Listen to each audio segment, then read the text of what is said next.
Good morning. September 27. Magandang umaga po sa lahat ng mga kapwa farmers.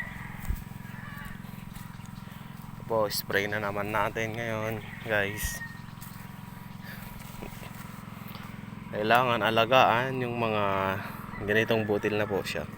Dati po bulaklak lang, ngayon butil na siya. Ito may tusok na po to yung ganito.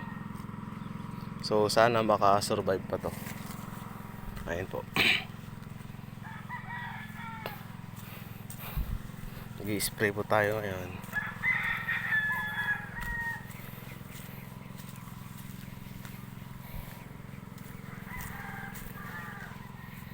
Ayan guys. Ang ganda ng panahon, no? Oh. Ito po yung magandang panahon, mga idol. Oh. Kung naririnig niyo po yung umaandar, yun po yung gamit namin na makina sa pag-i-spray. Power spray po gamit namin dito, hindi po mano-mano. Ayan po siya, oh. Good morning. Ito na po sila. Ito po, pasunong na po tong mga to, susunod na. Ayan po. Say hello to everybody. Maganda po. Bugan tong makina ni Bill. Oo, magandang nung trinay ko nga eh. Maganda mabilis. Mabilis na ang ulos ng kantram, kaya mabilis ka rin na maglalakad. Kaya nga yung na-testing ko nga, mabilis. Maganda buka niya. Buga. Hindi yung buka, yung Buga. pressure. Oo, yung buga. Malakas yung pressure, yung buga. Ayan po. Ito po siya, mga idol. Madali ka rin sa paglalakad kasi. Ano na siya, papat. Ito po yung mga peste po, oh. Ito po yung mga ini-spray namin, mga insektong ganito. Mga nagliliparan po na ganyan. Kasi sila po yung tumutusok sa mga bunga ng kalamansi. Ito po. Ito po sila, oh. Pagka to po nabuhay itong mga to, marami po ito. Mga ka-farmers. Ito po, oh. Pag ganyanin mo po siya, marami pong mga nagliliparan, no? Mga maliliit na puti.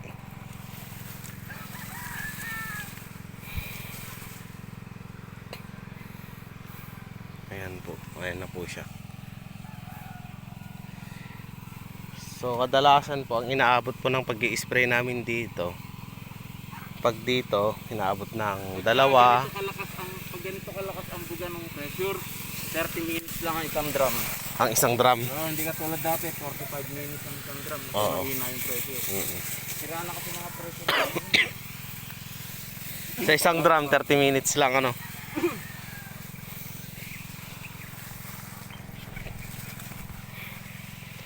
May mga paano pang bulaklak, oh. Pasunod, no?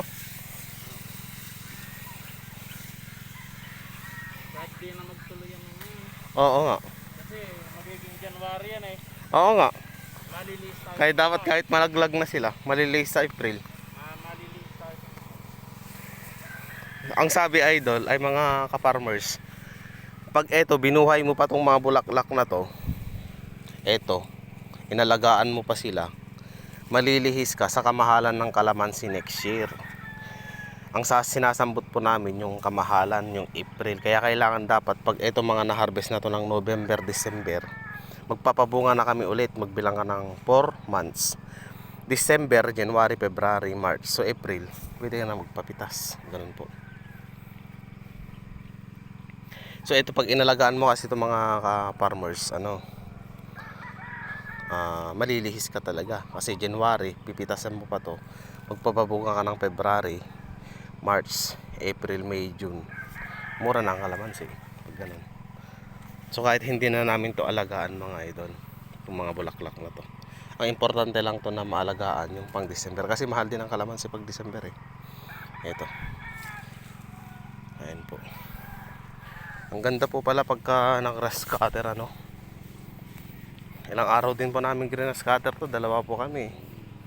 Kaya yung mga kamay ko nagkalyo-kalyo na. Tinaga po natin mag-grass cutter, mga ka-farmers, kasi sayang yung iuupa mo pagka uupa ka pa. So habang walang trabaho, hindi pumapasok, ikaw na lang ang gagawa, ganun. Para naman makatipid. Ito po mga ka-farmers. Dami.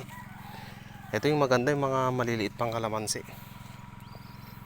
Maganda talaga siya magbunga. Kaysa itong mga to, mga matatanda na. Ito po. Ito po yung mga 5 to 7 years old ng kalamansi. So ito pong mga to, mga idol, mga mas bata sa kanya, mga 3 years old. So ito yung magandang magbunga. Ayun, no? Ang dami, oh, hitik.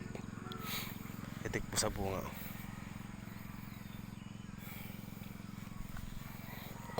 Ito po. Pagka ito lumaki sila, magbabayok-yukan po ito.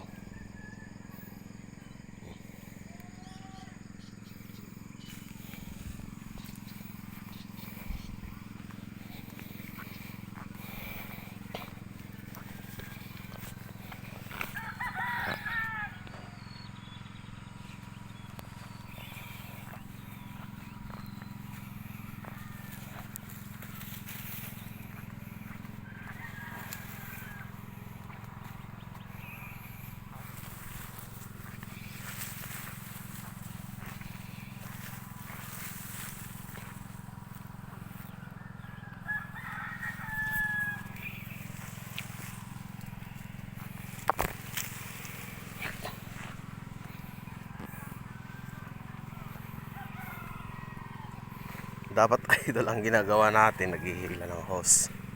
Kasi hindi na tayo tumutulong. Dapat tulungan natin siya. Para naman may silbi tayo. Sana nga ba siya?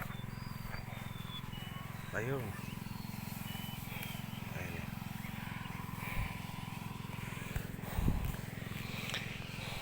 Naka-PPE na kasi masakit sa balat.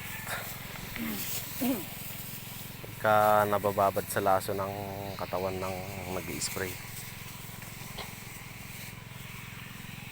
So yun lang.